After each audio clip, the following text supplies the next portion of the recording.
Hello दोस्तों, welcome to my channel PCS with Chauhan. तो guys, मेरा नाम है कीरत चौहान और यहाँ हम लोग क्या कर रहे हैं, भारतीय इतिहास की घटना चक्र चल रही है दोस्तों। और इसमें जो हमारा पार्ट चल रहा है वो है मध्यकालीन भारतीय इतिहास, यानी कि medieval Indian history. Chapter number 19 की बात कर रहे हैं। मुगल काल चल रहा था हमारा, तो मुगल काल में ऑलमोस्ट सारे जितने भी शासक या बादशाह होते हैं वो कंप्लीट हो गए हैं। यहाँ हम प्रशासन की बात करने जा रहे हैं, मुगल कालीन प्रशासन। तो गाइस, अगर आपको वीडियो अच्छी लगेगी तो वीडियो को लाइक कर दीजिएगा, कमेंट करके जरूर बताइएगा कैसी लगी, शेयर करिएगा अगर आपको पसंद आए वीडियो तो। और गाइस, अगर आपको घटना चक्र के बाकी सब्जेक्ट भी पढ़ने, बाकी सब्जेक्ट की भी घटना चक्र आपको करनी है, तो आप चैनल की प्लेलिस्ट में जाके बाकी जो भी सब्जेक्ट हैं उसकी प्लेलिस्ट जाके देख सकते हैं। और अगर आपने चैनल को अभी तक सब्सक्राइब नहीं किया है तो गाइस, चैनल को सब्सक्राइब कर लीजिएगा। तो चैनल है मेरा PCS with Chauhan. Please guys, channel को सब्सक्राइब करिए अगर आपको कुछ भी अच्छा लगता है तो। ठीक है, चलिए थोड़ा आगे बढ़ते हैं हम। तो सबसे पहले हम बात करते हैं इंडेक्स की। तो गाइस, यहाँ देखिए हम जो है चैप्टर नंबर 1 से हम लोगों ने स्टार्ट किया, अभी हम पहुंच चुके हैं चैप्टर नंबर 19, मुगल कालीन प्रशासन। फिर थोड़े बहुत और चैप्टर, आप समझ लिए हर दिन का एक चैप्टर मान लीजिए, तो 1 2 3 4 5 6 6 दिन और एक हफ्ते में कंप्लीट हो जाएगा। तो चलिए फिर अब बढ़ते हैं आगे। और गाइस, प्लीज़ चैनल को सब्सक्राइब करिए अगर आपको पसंद आए तो। तो गैस, यहाँ पे स्टार्ट करते हैं, फिर हम लोग नोट से, फिर हम क्वेश्चन आंसर करेंगे, फटाफट खत्म करते हैं। चलिए, तो यहाँ पे देखिए क्या लिखा है, मुगल प्रशासन। देखिए क्या होता था ना, ये क्षेत्र होता था, बहुत बड़ा क्षेत्र है, उसको क्या है छोटे छोटे जिलों में बांट दिया है, और उन जिलों को क्या बोलते थे, सरकार। अच्छा, तो यहाँ लिखा है मुगल प्रशासन के दौरान जिलों को सरकार के नाम से जाना जाता था। ठीक है, और शासन की सुविधा के लिए जो है सूबा यानी कि प्रांत जो है कई सरकार यानी कि जिलों जिलों में बांट दिया जाता था। एक बड़ा सा सूबा है यानी कि बड़ा सा प्रांत है, उसको छोटे छोटे जिलों में बांट दिया। जैसे अभी एक बड़ा सा राज्य है, सपोज कि उत्तर प्रदेश है, तो छोटे छोटे जिलों में बांट दिया। ठीक है, फिर उन जिलों को भी समझ लीजिए छोटे छोटे शहरों में बांट दिया। यानी कि जो ये सरकार यानी कि जिले हैं उसको पुनः से जो है परगना या फिर आप कह सकते हैं महल में विभाजित कर दिया। सबसे ऊपर हो गया आपका प्रांत, ठीक है, उसके नीचे हो गया जिला, उसके नीचे हो गया परगना या आप कह सकते हैं महल। ठीक है, जैसे आपका स्टेट हो गया उत्तर प्रदेश, उसके बाद जिले हो गए बरेली, उसके बाद उसके शहर हो गए, नहीं सॉरी, उत्तर प्रदेश, फिर जिला हो गया, जिले के बाद जो जिले, सपोज जिले के अंदर क्या हो गया, शहर हो गए आपके। ठीक है, तो इसमें लिखा है प्रत्येक सरकार के प्रमुख अधिकारी, सरकार यानी कि जो जिले के प्रमुख अधिकारी कौन कौन से होते थे, इसमें हो गए फौजदार। ठीक है, आसान आसान है वैसे। फिर है अमल गुजार, फिर हो गया काजी कोतवाल, फिर है बितिकची हो गया, खजानदार हो गया।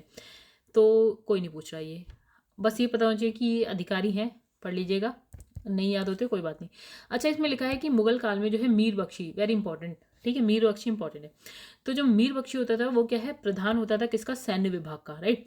और ये वे जो है आपका सरखत एक डॉक्यूमेंट होता था, या आप कह सकते हैं एक प्रमाण पत्र होता था, उस पर हस्ताक्षर करता था, और जो सैनिकों का जो मासिक यानी कि जो मंथली सैलरी होती थी ना या वेतन, उसका निर्धारण करता था। यानी कि मीर बख्शी क्या करता था, एक डॉक्यूमेंट या सरखत होता था, एक प्रमाण पत्र होता था जिसपे सिग्नेचर करके बताता था कि इस सैनिक का वेतन इतना है। तो इसके अतिरिक्त प्रांतों में भी बख्शी होता था, ठीक है, जो कि मीर बख्शी को के नियंत्रण में कार्य करता था। एक बख्शी होता था जो मीर बख्शी के नियंत्रण में काम करता था। अच्छा, आगे बढ़ते हैं। अब देखिए, मुगल शासन में मीर बख्शी जो है भू राजस्व अधिकारियों का पर्यवेक्षण करता था। ठीक है, तो ये और क्या काम कर रहा है, जो भू राजस्व यानी कि जो राजस्व ले रहे हैं, यानी कि जो रेवेन्यू जनरेट लेते हैं, इकट्ठा करते थे लोग, उसका भी ये क्या करता था, पर्यवेक्षण करता था। ठीक है, यानी कि उसको ऑब्जर्व करने का काम करता था, ऑब्जर्वेशन करता था। ठीक है, कि सब ठीक ठाक काम चल रहा है कि नहीं। ठीक है, और साथ ही सैन्य विभाग के वेतन के लिए भी उत्तरदायी था। यानी कि जो पूरा का पूरा विभाग है आपका, सैन्य विभाग है, उसका क्या वेतन होना चाहिए, इसको भी कौन देख रहा है, मीर बख्शी देख रहा है। ठीक है, इसमें लिखा है सर जदुनाथ, पूरा नाम है सर जदुनाथ सरकार ने मीर बख्शी को एक क्या कहा, उन्होंने कहा ये वेतनाधिकारी है, यानी कि पे मास्टर कहा। सर जदुनाथ सरकार ने मीर बख्शी को वेतनाधिकारी यानी कि पे मास्टर का। किंतु जो ये वेतनाधिकारी वाला जो कार्य है ना, वो मीर बख्शी का जो नियमित या स्थायी परमानेंट काम नहीं था। ये कर तो रहा है, लेकिन ये इसका एक्चुअल में उसका काम नहीं था। ठीक है, ये काम किसका था, ये कार्य था दीवाने तन का। वेतनाधिकारी वाला काम जो है मीर बख्शी कर रहा है, लेकिन स्थायी काम नहीं है उसका, नियमित या स्थायी काम नहीं है, ये काम है दीवाने तन का, राइट। चलिए, मुगल काल में मनसबदारों को सैनिकों के अतिरिक्त दो प्रकार के और घुड़सवार सैनिक थे। देखिए, देखिए जो मनसबदार होते हैं ना, सपोज एक बंदा है, उसको मनसबदार बना दिया, ठीक है, तो मनसबदार के पास सैनिक होते थे, राइट।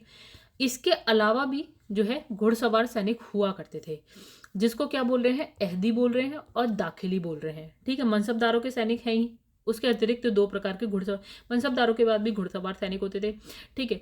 तो उसके अलावा जो घुड़सवार सैनिक है दो प्रकार के और होते थे, वो होते थे अहदी और दाखिली, राइट। तो अहदी सैनिक होते थे ना, वो बादशाह, जो भी राजा है, राजा क्या है, शासक है, वो उसके द्वारा नियुक्त किए जाते थे। अहदी जो है बादशाह खुद नियुक्त करता था, ठीक है। और वो कौन होते थे, बादशाह के अंगरक्षक होते थे, राइट। आगे बढ़ते हैं, तो दाखिली की अगर बात करें तो दाखिली सैनिक की भर्ती बादशाह द्वारा की जाती थी, बादशाह ही करता था, यद्यपि इसको जो मनसबदारों की सेवा में रखा जाता था। मतलब जो आपके अहदी होते थे वो किसकी सेवा करते थे, वो बादशाह की या बादशाह के अंगरक्षक होते थे। और जो दाखिली होते थे वो मनसबदारों की सेवा में होते थे, मनसबदारों की सेवा में होते थे, ठीक है। और दोनों को नियुक्त कौन कर रहा है, बादशाह ही कर रहा है। चलो आगे बढ़ते हैं। चलिए एक और नाम आ जाता है कि मुगल प्रशासन में एक होता था मुहत्सिब। अब ये क्या करता था, मुहत्सिब का काम क्या था, ये जन आचरण के निरीक्षण विभाग का प्रधान था। लोगों का आचरण, लोग कैसे कर रहे हैं, क्या कर रहे हैं, सही है गलत है, सारा चीज ये देखता था। कौन देख रहा है, इसका प्रधान कौन है, इस विभाग का प्रधान कौन है, जन आचरण के निरीक्षण विभाग का जो प्रधान है वो होता था मुहत्सिब, ठीक है। अच्छा, इसका कार्य क्या है, सार्वजनिक आचरण को उच्च बनाए रखना, लोगों का आचरण अच्छा खासा रहे। और दूसरा, वैश्याओं को नगर से निष्कासित कर, यानी कि जो वैश्याएं होती थी उनको नगर से निकाल देना, उनको एक अलग स्थान, एक नए स्थान पर रखना। और उस स्थान का नाम क्या रख दिया इसने, कहा शैतानपुरी कहा, ठीक है। मतलब इनने ये कहा कि भैया जो जगह है ना, वहाँ पे सबको ठीक ठाक, सब लोग अच्छे से रहें, सबका आचरण अच्छा हो एक दूसरे के प्रति, ये जो भी है। तो ये कौन कर रहा है इसका निरीक्षण, यानी कि प्रधान कौन है इस विभाग का, तो वो है आपका मुहत्सिब, ठीक है। अब देखिए मनसबदारी व्यवस्था के अंतर्गत 33 वर्ग थे। तो 33 वर्ग टाइप के मनसबदार हो रहे हैं, ठीक है। तो इन्हें कभी कभी जो इसने कहा कि मशरूत या फिर सशर्त पद भी प्राप्त होते थे। मतलब मनसबदारों को मशरूत या सरशत पद भी प्राप्त थे, ठीक है। कितने वर्ग मनसबदारों के बोले यहाँ पे, यहाँ बोले 33 वर्ग। अच्छा, तो अकबर का जब शासनकाल था, यानी कि मुगल प्रशासन में ही जब अकबर का शासनकाल था, तो उसके जो शासनकाल के 40वें वर्ष में जो है जात और सवार जैसी दोहरी व्यवस्था लागू की गई। देखिए दो टाइप की व्यवस्था है, जात और सवार। तो अगर हम जात में बात करें तो उसमें किस किस को देखिए, जो घुड़सवार होते थे वो भी आ जाते थे, जो हाथी वाथी के संग चलते थे वो सैनिक भी आ जाते थे। तो इनकी संख्या देखी जाती थी जात पे। और जो सवार में हम सिर्फ घुड़सवारों की संख्या देखते थे, ठीक है, कि उनके पास कितने घुड़सवार हैं, ये संख्या सवार में देखी जाती। जात में घुड़सवार भी आते थे, वो हाथी वाले भी आते थे, पैदल वाले भी, सब, ठीक है। तो ये दोनों व्यवस्था क्या है, यहाँ पे अकबर के 40वें वर्ष में स्टार्ट हुई है। अच्छा, तो जिन मनसबदारों से अपने जात या व्यक्तिगत दर्जे के अनुरूप सवार रखने की अपेक्षा की जाती थी। अब देखिए मनसबदार भी 3 वर्ग में इन्होंने मनसबदारों को डाल दिया, ठीक है, 3 वर्ग। तो हम जात और सवार दोनों बात करेंगे, ठीक है। तो इसने कहा अगर जात और सवार पद बराबर है, किसी मनसबदार का अगर जात और सवार पद बराबर है, ठीक है, तो यहाँ पे ना वो किस कोटि में रखा जाता था, किस श्रेणी में रखा, प्रथम कोटि में रखा जाता था। अब इसने कहा कि अगर जात, ठीक है, देखिए यहाँ पे फिर पढ़ते हैं हम लोग। इसने कहा जिस मनसबदार से अपने जात के अनुरूप सवार रखने की अपेक्षा की जाती थी, मतलब जिस तरह से जात है उतना ही सवार है, तो उसके दर्जे की पहली कोटि में, मतलब उसे पहली कोटि के दर्जे में रखा जाता था। अच्छा, जिससे आधे सवार रखने की अपेक्षा की जाती थी, यानी कि जात जितने भी हैं, सवार जो है ना वो जात से आधे हैं, ठीक है, हाफ है, ठीक है। तो ये जो है आपका दूसरी कोटि में आ जाता है।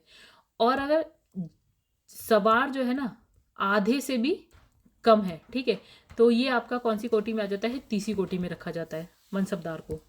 तो गाइस यहाँ हमने क्या देखा कि जात सवार बराबर है प्रथम कोटि, सवार पद अगर हाफ है तो द्वितीय कोटि, और हाफ से भी कम है तृतीय कोटि। यानी आप यहाँ पे एक चीज देख रहे हैं कि जो सवार है ना वो जात से कम ही है, ठीक है, जात जात पद से सवार पद हमेशा कम है, यानी इसने यही लिखा है कि जो सवार पद है जात पद से कभी ऊपर नहीं हो सकता। ठीक है, नीचे ये कमी है। अच्छा, इस व्यवस्था में क्या है, सैनिक और सैनिक अधिकारियों का एक ही सेवा संवर्ग है। सैनिक अधिकारी भी है यहाँ पे और असैनिक अधिकारी भी है। अच्छा, इसमें लिखा है कि मुगल प्रशासनिक शब्दावली में एक शब्द आता है माल। माल का मतलब होता है भू राजस्व। ठीक है, माल मतलब भू राजस्व। ओके, आगे बढ़ते हैं। अब यहाँ पे एक बात आई है, तंबाकू जो खाते हैं आप लोग, हम लोग, ठीक है, तो ये कहाँ से आया? पुर्तगालियों द्वारा जो है 1605 में तंबाकू भारत लाया गया। फिर क्या हुआ, लोगों में उसकी लोकप्रियता बढ़ गई। अब क्या है, आदत पड़ गई लोगों को। क्या हो गए, आदत पड़ गई। अब क्या होता है कि जो अब ये अच्छी आदत तो है नहीं, नुकसानदेह आदत है, तो इससे बचने के लिए अब क्या करा, जहांगीर ने 1617 में इसे निषेध यानी बैन कर दिया। चलो आगे बढ़ जाते हैं। मुगल प्रशासन में विद्वानों और धार्मिक लोगों को दी जाने वाली राजस्व मुक्त अनुदान भूमि को मदेमाश कहा जाता था। मतलब एक भूमि है, ये भूमि है, इसको हमने बोला मदेमाश, यानी कि किसको दी जा रही है, तो ये दी जा रही है विद्वानों को या धार्मिक लोगों को दी जा रही है। प्लस ये जो है राजस्व मुक्त है, यानी इस पे लगान नहीं लिया जाएगा। मतलब भैया इन बंदों को दे दी, अब आप लोग खेती करो, जो करना है वो करो, आपको इस पे पैसा नहीं देना है बादशाह को या सरकार को। राइट, सरकार नहीं होती थी, शासक को जो है इस पे पैसा नहीं देना है, कोई लगा नहीं देना है। ठीक है, एक चीज। दूसरी चीज ये हो गई कि अच्छा, इसे जो है सयूरगल भी कहते थे। ठीक है, मदेमाश भी कह रहे हैं इस भूमि को, शयूरगल भी कह रहे हैं। और जो ये भूमि है ना, जो समस्त भूमि है, इसका निरीक्षण जो कौन करता था, सद्र करता था। अच्छा, अब निरीक्षण क्यों कर रहे हैं, जब क्या कहते हैं, जब दे दिए तो अब छुट्टी पाओ। ठीक है, देने के बाद छुट्टी, अब वो जो भी करें, लेकिन यहाँ पे ना इसका निरीक्षण हो रहा है। तो निरीक्षण कौन कर रहा है गाइस, मतलब देखता है, इंस्पेक्शन करता रहता है। कौन करता है, सद्र करता है। ठीक है, तो सद्र क्यों करता है, ये कहता है कि भैया ये जो भूमि हमने दी है ना, उसका दुरुपयोग ना हो किसी तरह से, बस इतनी सी चीज के लिए निरीक्षण कर रहा है बार बार। ठीक है, अच्छा, ये भूमि जो है स्थानांतरित नहीं होती थी, वंशानुगत होती थी। इसका मतलब ये हुआ कि जिस बंदे को दे दी, सपोज ये भूमि जो है इस बंदे को दे दी, मतलब कौन सी भूमि, सयूरगल कह सकते हैं या फिर मदेमास कह सकते हैं, ये इस बंदे को हमने दे दी। अब क्या होता है, वंशानुगत है, यानी कि अब ये भूमि इसके बाद इसके बेटे को मिलेगी, फिर उसके बाद उसके बेटे को मिलेगी, फिर उसके बाद उसके बेटे को मिलेगी, ऐसे करके मिलेगी। ठीक है, यानी कि ये नहीं है कि इस आदमी से किसी और आदमी के पास चले जाए, नहीं। अब बात करेंगे टकसाल। तो टकसाल में सोने चांदी तांबे के सिक्के डाले जाते थे। ओके, तो अकबर द्वारा, इंपॉर्टेंट, तो अकबर द्वारा क्या है, राम सीता की आकृति और राम सिया देवनागरी लिपि में लिखे हुए सिक्के चलाए गए। ठीक है, आकृति भी है राम सीता की और ये राम सिया लिखे हुए सिक्के चले गए। अच्छा, चांदी का सिक्के को क्या बोला यहाँ पे, रुपया। ठीक है, और तांबे के सिक्के को क्या बोला यहाँ पे, दाम। ठीक है, तो 1 रुपए में 40 दाम होते थे। ठीक है, यानी जैसे आज के टाइम में हम देखते हैं 1 रुपए में 100 पैसे होते हैं। ठीक है, 100 पैसे होते हैं, तो वैसे ही 1 रुपए में 40 दाम, यानी कि ये वाला तो चांदी का है रुपया, और ये जो दाम है वो तांबे का है। ओके, अब यहाँ लिखा है कि तो इसने कहा दाम जो है अकबर द्वारा चलाया गया तांबे का सिक्का था, जो है रुपये, मतलब ये अकबर के टाइम पे तो 40वें भाग के बराबर था, यानी कि 1 रुपए बराबर 40 दाम। राइट, अब इसमें लिखा है जहांगीर ने अपने सिक्कों पर अपनी आकृति अंकित करी। जहांगीर ने, अकबर का बेटा कौन था गाइस, शाहजहां था, शाहजहां का बेटा जहांगीर था, तो या अकबर का बेटा जहांगीर था, उसका बेटा शाहजहां था, सॉरी। चलिए, फिर इसने लिखा है और कुछ सिक्कों पर उसने जो है नूरजहां का नाम भी अंकित किया। अब ये नूरजहां कौन है, मम्मी है शाहजहां की। अच्छा, तो उसके मतलब जहांगीर की वाइफ है, शाहजहां की मम्मी है। ओके, तो उसके जहांगीर ने अपने सिक्के पर अपनी आकृति अंकित कराई, नूरजहां का नाम लिखवाया, मतलब अपनी आकृति, अपनी वाइफ का नाम। ठीक है, तो इसके कुछ सिक्कों पर हाथ में शराब का प्याला लिए हुए आकृति भी है। चलो, अब इसमें लिखा है मध्यकाल में बटाई शब्द का तात्पर्य। बटाई क्या होती थी, जो लगान लिया जाता था ना भूमि पर, तो लगान निर्धारण की एक पद्धति होती थी। तो जो भी वास्तविक उपज होती थी ना, उसका बंटवारा राज्य और कृषक के बीच होता था। मतलब ये क्या है, लगान निर्धारण करना है। बटाई में क्या हुआ, सपोज कि 100 रुपए का आपने 100 किलो मान लेते हैं अनाज उगाया, तो इसने कहा कि 20 किलो राज्य के पास चले जाए, 80 किलो कृषक यानी कि जो कृषि कर रहा है वो रख ले, ये कुछ। ठीक है, तो क्या है, बटाई। ये तो बटाई तो हुआ एक तरीके से। अच्छा, मुगल प्रशासन के दौरान जिले को किस नाम से जाना जाता, सरकार। तो जिले को सरकार के नाम से जाना जाता था। शासन की सुविधा के लिए जो प्रांत होते थे कई सरकार यानी कि जिलों में बांट दिए गए, ठीक है, और इन्हें पुनः परगना में बांट दिया गया। मतलब सबसे ऊपर प्रांत, जैसे आज स्टेट हो गया, ठीक है, उसके नीचे जिला यानी कि सरकार, जैसे उत्तर प्रदेश में कोई एक जिला हो गया, सपोज बरेली जिला, ठीक है, फिर उसके बाद जिले के नीचे परगना या महल, तो उस जिले में बहुत सारे शहर आ गए, राइट। जैसे बरेली जिले में बहुत सारे शहर हैं जिसमें से एक बरेली भी नाम है, ठीक है, तो या आप बदायूं कह लीजिए, बरेली कह लीजिए, अब बहुत सारे। चलिए ऐसा कुछ, आगे बढ़ते हैं। फिर मुगल काल में जिला क्या होता था, सरकार। चलिए, मुगल काल में सेना का प्रधान कौन होता था, मीर बख्शी होता था, राइट, हमने पढ़ा था। सैन्य विभाग का प्रधान होता था। मुगल काल में मीर बख्शी सैन्य विभाग का प्रधान था। उत्तराधिकारियों सहित सभी श्रेणियों के मनसबदारों की नियुक्ति के आदेश, उत्तराधिकारी प्लस श्रेणियों के जो मनसबदार है, सभी श्रेणियों के मनसबदार, इनकी नियुक्ति का आदेश दे रहा है ये बंदा। घोड़ों को दागने, सिपाहियों का मुआयना करने का काम भी कर रहा है ये, ठीक है। मुगल काल में मीर बख्शी का कर्तव्य, तो गाइस यहाँ पे लिखा है भू राजस्व अधिकारियों का पर्यवेक्षण करना, ठीक है। तो गाइस एक चीज हम देख रहे हैं कि मीर बख्शी बहुत सारे काम कर रहा है, सारे इंपॉर्टेंट काम आप कह सकते हैं ना मीर बख्शी कर रहा है। जैसे ना एक होता था राजा के संग वीर, राजा वजीर, वजीर होता था, है ना, वैसा कुछ। तो इसमें लिखा है मुगल, मतलब राजा के बाद समझ लीजिए बहुत इंपॉर्टेंट पद है इसका मीर बख्शी का, ठीक है, ये बहुत कुछ देख रहा है। अच्छा, मुगल शासन में मीर बख्शी भू राजस्व अधिकारियों का क्या कर रहा है, पर्यवेक्षण कर रहा है, यानी ऑब्जर्वेशन, और साथ ही सैन्य विभाग के वेतन के लिए भी ये उत्तरदायी है। सर जदुनाथ सरकार ने क्या बोला कि मीर बख्शी को क्या बोला, वेतन अधिकारी बोला। हालांकि ये इसका कोई नियमित या फिर स्थायी काम नहीं था। ये काम किसका था, ये था आपका दीवाने तन का काम था, वेतन अधिकारी वाला। चलिए, निम्नलिखित में से किस मुगल सेना में चिकित्सक नियुक्त किया गया, किसे किसे चिकित्सक नियुक्त किया गया, वो है मनुची को। तो भैया ये तो अंग्रेज है, निकोलो मनुची, ठीक है, इसी को चिकित्सक नियुक्त किया गया। कहाँ से आया था, इटालवी यात्री थे, इटली से आया हुआ था, यूरोप में इटली है। अच्छा, तो ये भारत आया कब आया, दारा सिकोह की सेना में तोपची के रूप में नौकरी करता था। तोपची, तोप खाने हैं उसका जो जहाँ रखा जाता था, तोपची के रूप में। और 1659 में क्या होता है, दारा शिकोह की मृत्यु हो जाती है। उसके बाद इसको क्या है, ये क्या है, चिकित्सा का जो चिकित्सक होता है, डॉक्टर, ठीक है, उसका पेशा अपना लेता है। चलो निम्नलिखित कथनों पर विचार करते हैं। तो जिन्होंने अपनी घुड़सवार अहदी, चलिए अहदी हमने पढ़ा था, अहदी व घुड़सवार, ये क्या है, घुड़सवार सिपाही हैं, राइट। तो इनके लिए क्या सही है बताएं। तो जिन्होंने अपनी सेवाएं एकाकी प्रदान करी, ठीक है, जिन्होंने किसी सरदार के साथ अपने को संलग्न नहीं किया, सम्राट ही जिनका आसन्न कर्नल था, जिन्होंने अपने को मिर्जाओं के साथ संलग्न किया, ठीक है। तो आंसर है आपका, तो गाइस देखिए पहला सही, दूसरा सही, तीसरा सही, चौथा ये गलत है। चलिए हम पहले पढ़ते हैं, समझते हैं, ठीक है। तो काफ़ी बड़ा कुछ है यहाँ पे, समझते हैं, फिर आंसर अपने आप पता चलेगा। आईएएस में आया हुआ क्वेश्चन है। मुगल काल में मनसबदारों के सैनिकों के अतिरिक्त, मनसबदार के पास सैनिक होते थे, घुड़सवार होते थे, ठीक है। तो सैनिकों के अतिरिक्त तो 2 प्रकार के और घुड़सवार सैनिक थे, ठीक है। एक को हम बोलते थे अहदी, एक को बोलते थे दाखिली।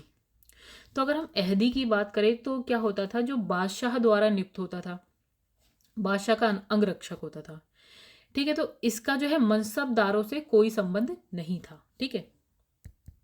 किंतु बादशाह के प्रत्यक्ष आदेश से इन्हें मनसबदारों के साथ नियुक्त कर दिया जाता था। मतलब बादशाह कहता था मनसबदारों के संग इन्हें भी नियुक्त कर लो, ठीक है।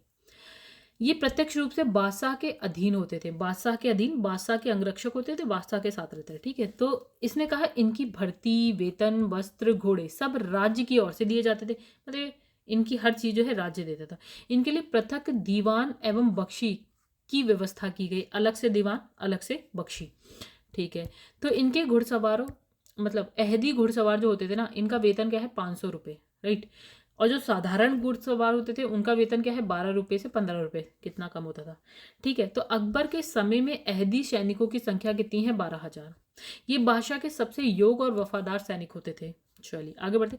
मुगल प्रशासन में मुहस्सिब कौन होते थे, हमने कहा ना जन आचरण का जो लोक आचरण अधिकारी, ये रहा देखिए, जन कह सकते हैं, लोग लोग कह सकते हैं, एक ही बात है।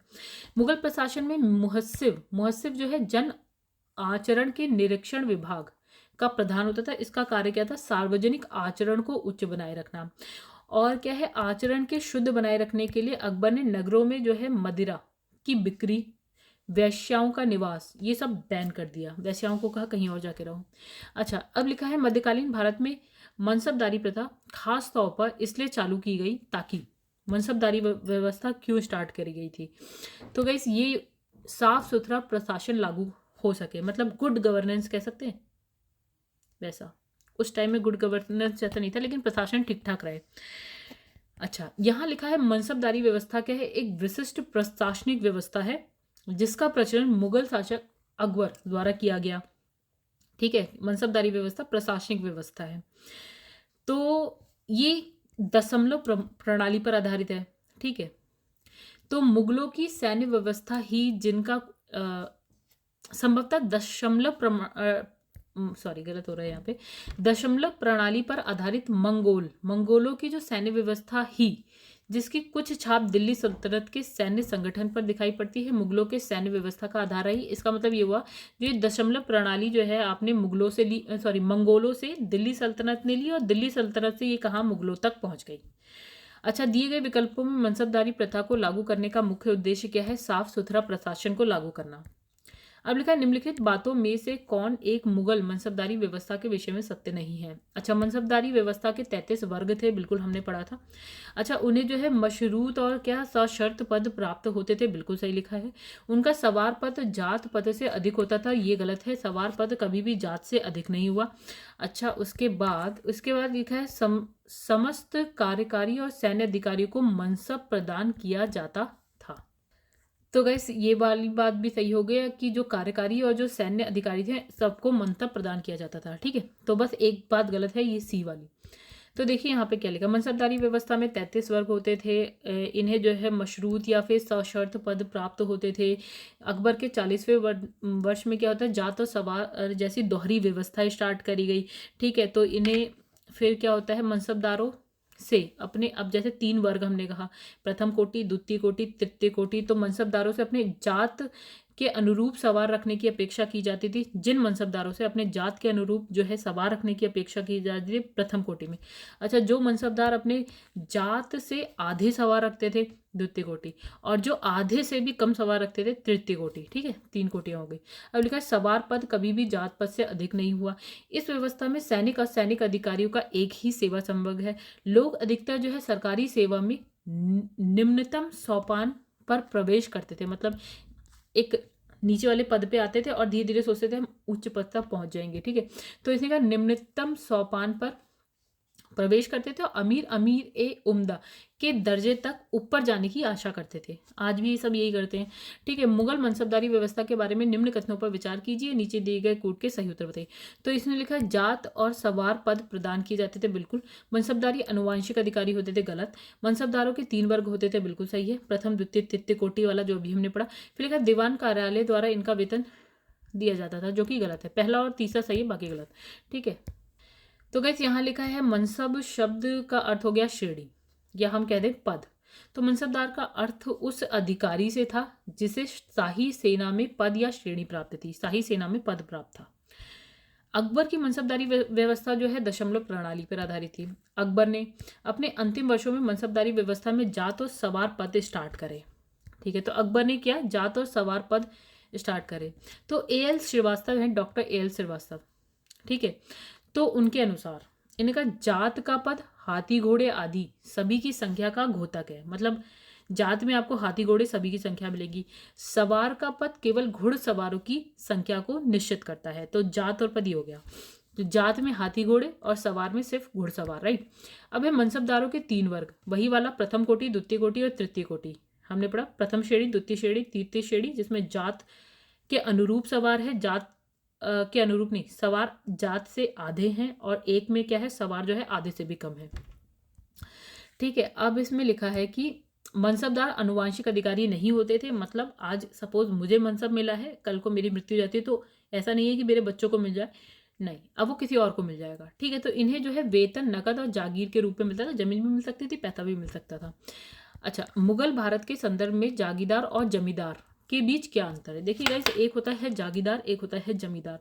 जागीरदार कौन होता था? सपोज कि जो बादशाह है उसने किसी एक बंदे को जागीर दे दी, वो जागीरदार हो गया, राइट।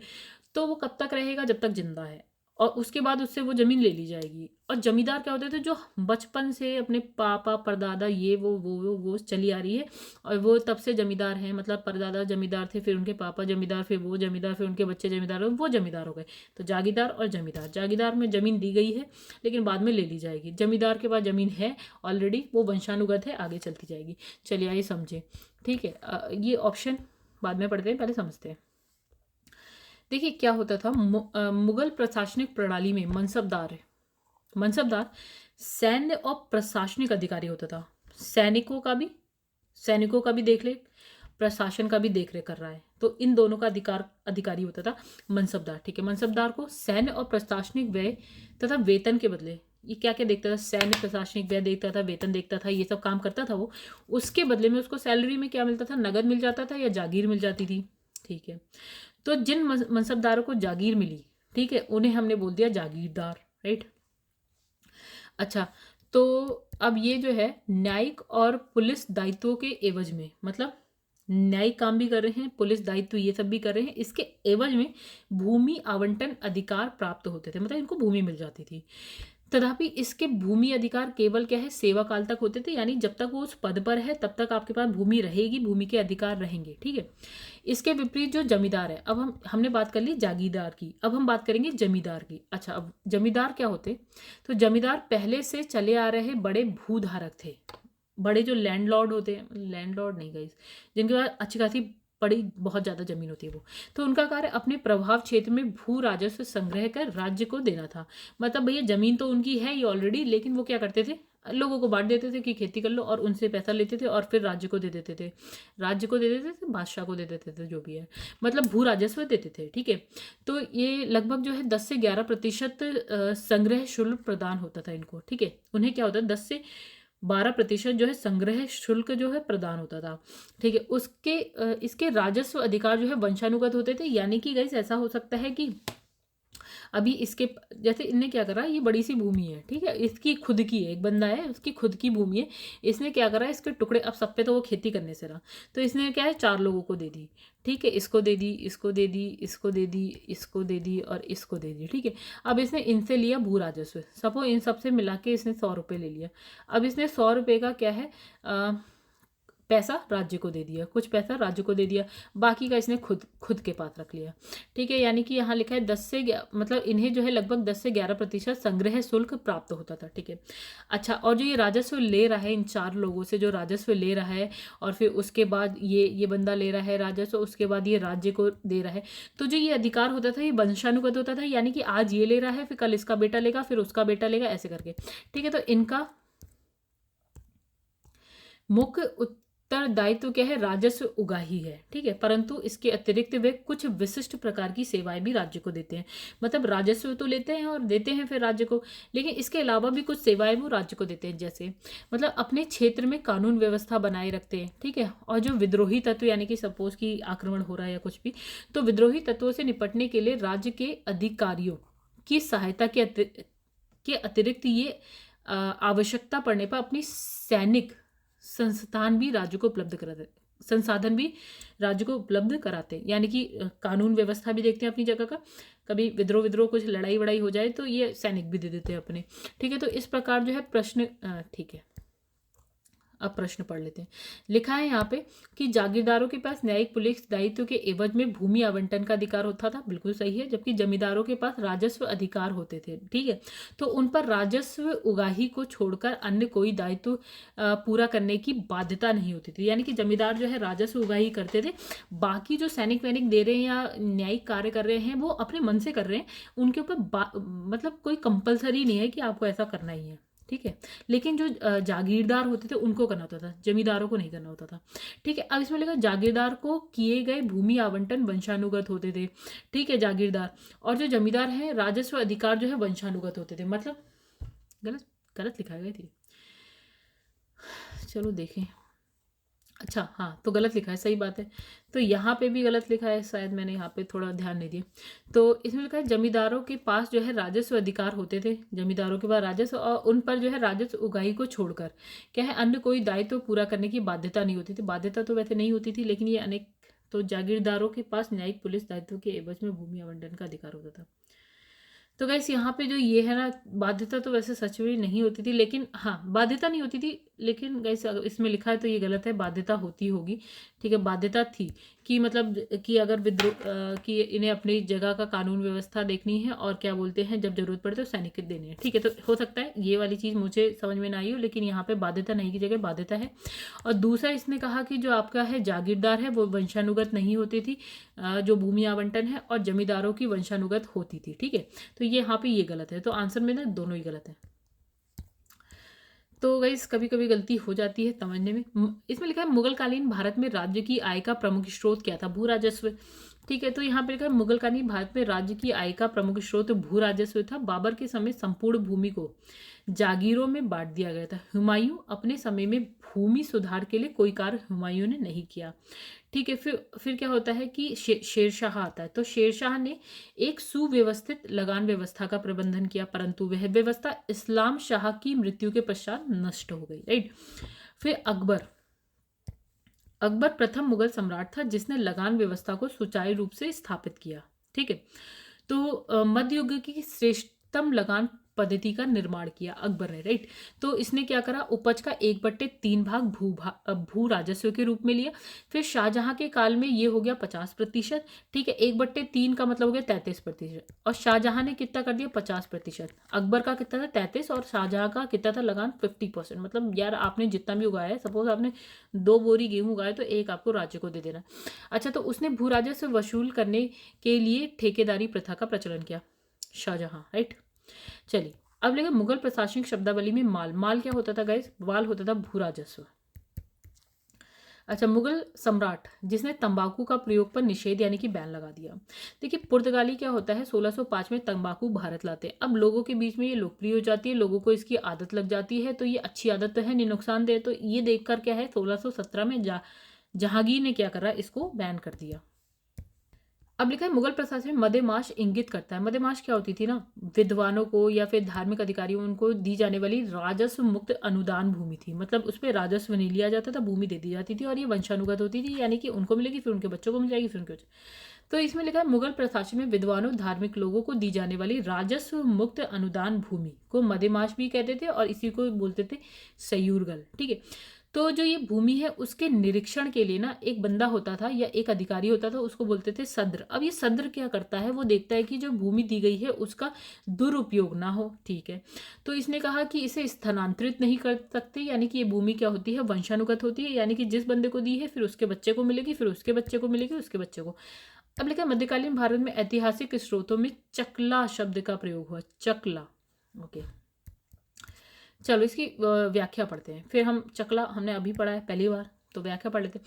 अच्छा, इसमें लिखा है प्रशासन की सुविधा के लिए। मुगल काल में प्रशासन की सुविधा के लिए क्या हुआ कि प्रत्येक प्रांत को अनेक सरकार यानी कि जिले में विभाजित कर दिया, और प्रत्येक सरकार को परगनाओं में विभाजित कर दिया। प्रत्येक परगना के अंदर क्या है अनेक गांव होते थे। ठीक है, तो यानी कि प्रांत को किस में विभाजित किया, जिलों, या फिर हम कह सकते हैं सरकार में।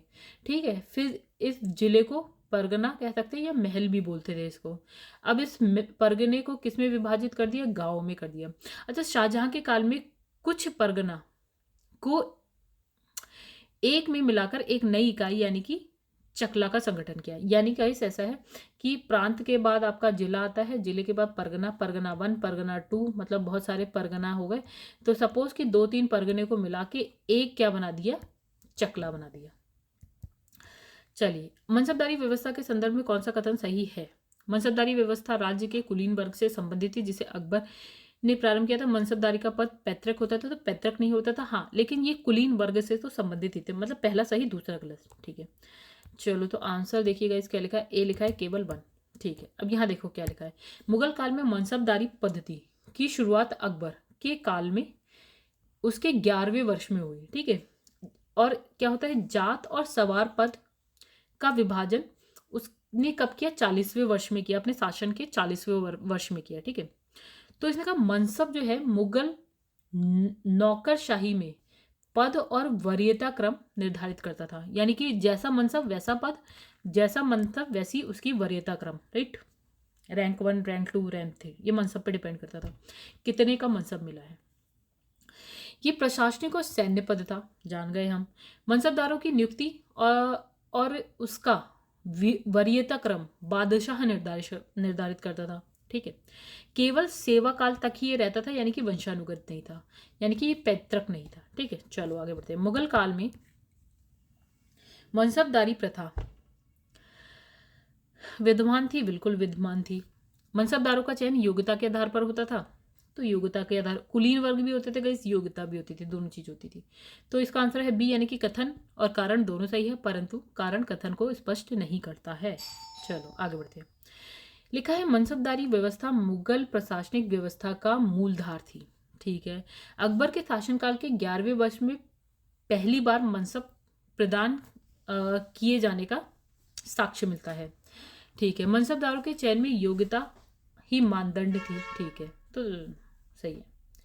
आगे बढ़ते हैं। अब लिखा है यहाँ पे ए और बी, तो हमें बताना है क्या, तो बताना है कौन सा सही है। तो सभी मनसबदार सेना के पदाधिकारी नहीं होते थे। मुगल शासन के अधीन उच्च पदाधिकारी भी मनसबदार होते थे, उनका वर्गीकरण होता था। तो इस बात है दोनों सही, ठीक है। आगे बढ़ते हैं। चलिए इसकी व्याख्या देखिए। देखिए मनसबदारी व्यवस्था को अकबर ने अपने शासनकाल में प्रारंभ किया। सैन्य अधिकारियों के साथ साथ असैनिक अधिकारियों को भी मनसब प्रदान था, ठीक है। एक तो ये बात हो गई। अबुल फजल ने आईने अकबरी में से ज्ञात होता है कि मनसबदारों की कितनी श्रेणियां थी, 66, ठीक है। ये श्रेणी 10 से लेकर 10,000 तक होती थी, ठीक है। लेकिन जो प्रचलित थी वो कितनी श्रेणियां थी, 33 श्रेणियां प्रचलित थी। तो गाइस नेक्स्ट देखिए, यहाँ लिखा है अधिकारी और विहित कर्तव्य, मतलब कौन सा आदमी, मतलब अधिकारी क्या काम करता था। चलिए डायरेक्ट देखते हैं। तो यहाँ लिखा है दीवाने तन, जो कि जागीर व वेतन को देखता था। फिर है मुस्तारफी, जो राज्य की आय व्यय का निरीक्षण करता था। और है मुसरिफ, मुसरिफ जो है कार्यालय को संभालने के लिए था। फिर है क्या लिखा है वकियान 20, ये है प्रमुख घटनाओं व फरमानों को सूचीबद्ध करता था। चलो अब आगे बढ़ते हैं। इसमें लिखा है अकबर ने शेरशाह की तरह सिक्के के प्रचलन को नियमित करने का प्रयास किया, ठीक है, सही बात है ये, ठीक है। शेरशाह की मुद्रा पद्धति के समान अकबर के समय का ताम्र का प्रमुख सिक्का दाम था। बात तो दोनों सही है। तो यहाँ पे लिखा है कथन ए और कारण जो है दोनों सही है, आर जो है ए की व्याख्या भी करता है सही। चलो यहाँ देखो क्या लिखा है। अकबर ने शेरशाह की तरह राज्य के सिक्कों के प्रचलन को नियमित करने का प्रयास किया। मतलब ये कहा कि भैया एक होता था वस्तु विनिमय, मतलब कि आप गेहूं लो उसके बदले में चावल ले लो, मतलब गेहूं दो बदले में चावल ले लो।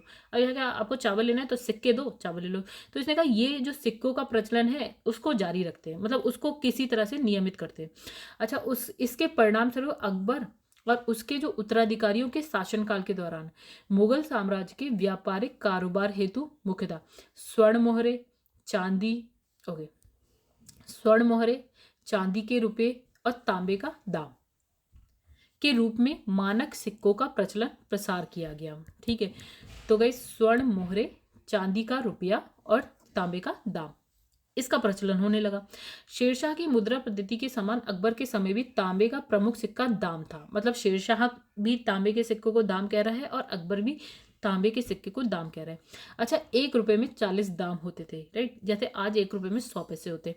अच्छा, राज्य के आय व्यय की गणना दाम में ही की जाती थी, ठीक है। अच्छा, तो इस प्रकार इसने कहा कथन कारण दोनों सही है। कथन ही मतलब ये जो है कारण कथन की सही व्याख्या करता है। आयोग ने बोला कि आंसर है बी, मतलब कारण कथन की सही व्याख्या नहीं करता, लेकिन सही उत्तर है ए, यानी कि कारण कथन की सही व्याख्या करता है। चलो आगे बढ़ते हैं। अब लिखा है निम्नलिखित राजाओं में से किसने जो है राम सीता की आकृति और राम सिया जो है देवनागरी लिपि में अपने सिक्के ऊपर लिखवाया, तो वो था अकबर, राइट। तो बस यही हो गया। अब मुगल शासन में तांबे का सिक्का कहलाता था, अभी हमने पढ़ा दाम कहलाता था, ठीक है। तो यहाँ पे लिखा है टकसाल में सोने चांदी तांबे के सिक्के डाले जाते थे। चांदी का जो सिक्का होता था उसको हम रुपया बोलते थे, और जो आपका दाम होता था वो तांबे का सिक्का होता था, और 1 रुपये बराबर होता था 40 दाम। आगे बढ़ते हैं। निम्नलिखित में से किस शासक ने शाहरुख नामक चांदी का सिक्का चलाया? तो बंदा है आपका बाबर। बस इतनी सी बात है। बाबर ने चलाया था चांदी के सिक्के को, क्या बोला, शाहरुख। तो गैस यहाँ लिखा है मध्यकाल में बटाई का अर्थ होता है। तो क्या होता है, हमने कहा था जो लगान है उसका निर्धारण करना, निर्धारण का तरीका होता है। ठीक है, मतलब देखिए मध्यकाल में बटाई शब्द का तात्पर्य लगान निर्धारण की एक पद्धति है, राइट। यानी कि जो वास्तविक उपज है उसका बंटवारा किसमें, राज और कृषक के बीच हो रहा है। अच्छा, शेरशाह सूरी ने लगान निर्धारण के लिए 3 प्रणाली अपनाई। शेरशाह सूरी ने, ठीक है, एक तो हो गया नक्श या फिर आ गया मुक्ताई, फिर आ गया कनकूत, ठीक है, और दूसरी हो गई नकदी या फिर आप जब्ती कह लीजिए, तीसरी हो गई गल्ला बख्शी या फिर आप कह दीजिए बटाई। अकबर के शासनकाल में दक्कन में निम्न पद्धतियों में से कौन सी भू राजस्व वसूली का प्रचलित आधार था। मतलब कि इसने कहा दक्कन में कौन सी भू राजस्व पद्धति यूज की जाती थी। तो आंसर हल्की संख्या। चलिए देखते हैं क्या लिखा है। इसमें लिखा है J.N. सरकारी बंदा है कि औरंगजेब का इतिहास एक बुक है जिसके पेज नंबर 119 में लिखा है कि अकबर के शासनकाल में उत्तर भारत में दीवान टोडरमल, जो टोडरमल था, टोडरमल बंदोबस्त कहते थे।